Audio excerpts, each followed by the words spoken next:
It is time to get up off a wild, wild Warriors weekend. We'll tell you the one thing that someone needs to say about the defending champs. Meanwhile, Hollywood, you got a new villain in town, and he might be on the verge of ruining everything for LeBron and the Lakers. Plus, the week is finally here. Which of these young studs will be QB1 when the picks come in Kansas City? Those are the questions. We've got all the answers as we get up with you, starting right now, fired up and ready to go. Oh, look at the squad we put together on this day. McNutt and Legs are breaking down all the basketball. Kmart is here with stories in advance of the NFL draft. And to break those down, we got not one but two quarterbacks. We got two QB1s today. Orlovsky and RG3 are ready to roll. We'll get to that in a moment, but we start with the spectacular thriller of the day yesterday. Warriors, Kings, Game 4.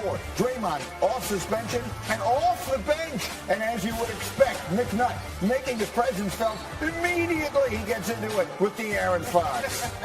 I mean, Draymond was back and on a mission. Outside of this early scuttlebutt, you cannot deny the difference that he makes when he's on the floor for the Warriors. They would both get taxed. Speaking of making a difference, Timmy Legs, how about Steph Curry? The shot making, still at this stage of his career, just special.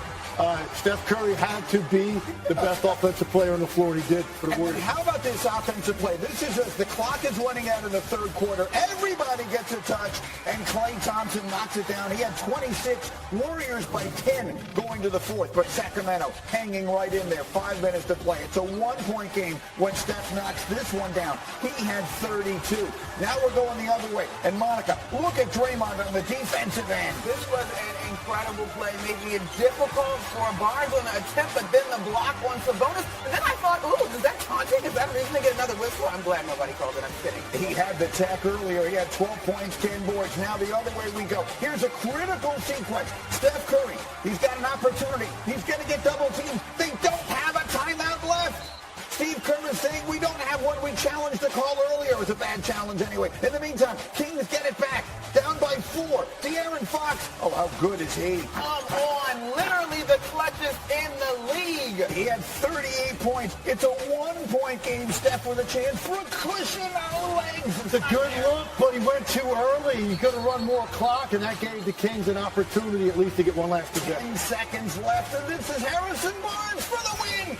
And it's just that close. Warriors hanging on. 126, 125. Let's talk. I knew we challenged, but I didn't realize when we lost the challenge that we didn't have any timeouts left. I know Coach mentioned he took the blame for it. I ain't gonna lie, I thought it was the smartest play in the world, but it turned out not to be. I looked over at the bench and everybody was shaking their head. So here's what we'll say. Had that wound up costing the Warriors the game, if that Harrison Barnes shot goes in, then we're probably talking a lot more about that timeout. It comes off of a challenge that probably shouldn't have been entertained anyway. But I know the first thing you said to me this morning was you did not like the final play the Kings ran with a chance to win the game. And smarter, well, not smarter, but more tape-focused basketball minds compared to what I've been able to do showed plays where the Kings have ran this in the past. But you didn't run it against Draymond Green loading up, waiting for you, De'Aaron Fox. Like, the spacing is all jacked up. I think as great as De'Aaron Fox is, he still is sort of slight of build. So he's not the guy necessarily in my mind to be able to go up over two guys at 6'8", 235 or so, right? And so I just hated it. Oh, God, I hated it. What did you think of it? That final chance there.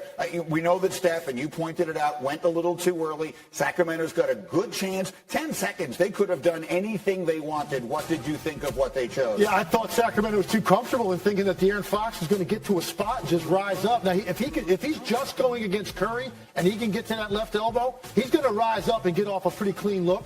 Draymond Green's commitment to stay at the elbow and just not worry about that kick out, that's a very risky play because Harrison Barnes had a wide open look. But Draymond Green is saying, and the Warriors were saying, nobody, De'Aaron Fox is not going to be the guy to take this shot. Anybody else on the floor, Draymond Green committed to it, forced a kick out. Fortunately, the Warriors survived. So I told you in the tease, and so say one thing about the Warriors that needs to be said today, and I have the ultimate respect for that collection of people. But what the championships they've won and everything else, and who knows, maybe they're on their way to winning a fifth one here. But boy, are they lucky to still be in this series, right? I was here all day long. We're doing the games on ABC. They are, in like 7 different ways, they should have lost that game yesterday. I probably had 15 different plays written down in the fourth quarter alone, right? That any one of which go a different way. Yeah. The Kings probably win the game. Yeah. So you look at it now, they're sitting here. Yes, they've hung on by a thread a couple of times, but they've gotten themselves to a position now with all of this playoff experience and being in these big stage moments so many times. They've shrunk this series to a best of 3. And that's the best they could have hoped for going into yesterday, and they have done that. So I think now the message for them is going to be, forget about this, oh, we're lucky to survive it. No, it's best of 3 now. We've got 4 rings. How many times have we been in this situation where we've had to win a road game and we've gone and done it? I hear you, Legs. I hear you, but I'm willing to argue the other side in that the Kings are playing light and free. Nobody expected them to be at this point yet in this particular series.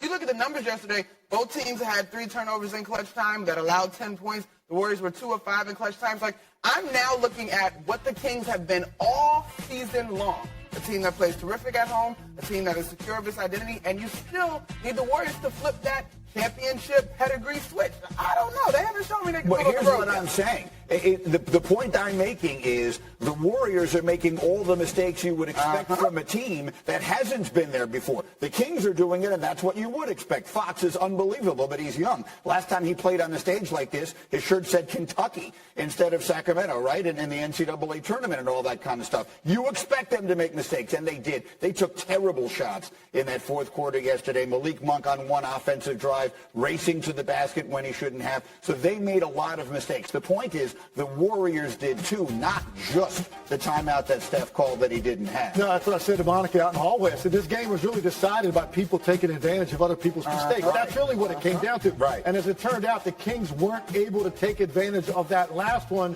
with an open look for Harrison Barnes. But you're 100% right. And look, Sacramento should feel really good. Right? Golden State's been terrible on the road. It's 2-2. You're the 3 seed. 2 of these 3 will be at home. You should feel like you're in control still to win this series. But I don't think Golden State right now is phased. Like they're going to think they're going to go in there and steal one of these 2 games. But Sacramento's in the driver's seat. So he says they should feel like they're in control. I'm asking you, who do you feel is in control of this best of 3 now? The Kings. And literally, it is purely on the numbers that we've seen from both of these squads over the course of the regular season. And that would be the home-road split. Like, the Warriors did not go and split in the first 2 games. If they had done that, I might feel differently. But the Kings have home court. And I like the word choice of phase, though, Legs, because the Kings have withstood every punch. The third quarter should have been the third quarter of doom. That should have put the Kings away in terms of the Warriors outscoring the Kings. And here they are with the chance to win with 10.5 seconds to go. So I think the Kings have seen we can go toe-to-toe with these guys. I totally agree. The Kings are in the driver's seat. They should feel that way, right? 2 of these 3 are at home. The Warriors have been terrible on the road all year. The only thing I'm saying about the Kings is this. They have not felt the kind of pressure they're going to feel if this is a 1-possession game in the fourth quarter at home, game 5, knowing you then would have to go on the road if you lose that game, right? Those jumpers feel a little bit different, knowing that this is really the pivot point in the series. And so that's what we're going to see, how they respond to that. If this is a tight game in the fourth quarter, and you've got the Warriors have been in that moment so many times over the past 8 years, Sacramento feeling something different. So that's all Golden State wants to do. If you're Steve Kerr, let's just keep it within arm's length in the fourth quarter, shift the pressure.